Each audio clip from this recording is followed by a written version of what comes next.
Hi, this is Rick from Total Parts Pro. Today we have 2017 Haval H9 stock on a 6649. This ran from the 5th 2005 to the 7th 2017. And here's a 2-litre 4-cylinder petrol engine backed by a 6-speed automatic transmission. This is a 2-litre 4-cylinder petrol engine.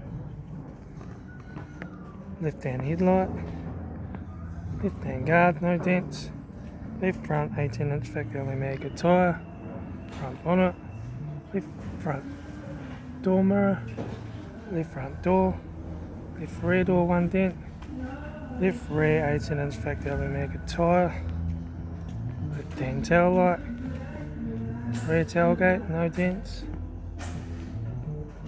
right rear 18-inch factory aluminium tyre, right front factory aluminium tyre, right hand headlight, right front door card, right front master switch, centre console lid, automatic gear shifter, heater AC controls, factory touchscreen sat nav stereo, interior mirror, front courtesy light, left front sun visor, right front sun visor, factory full spoke leather steering wheel, instrument cluster,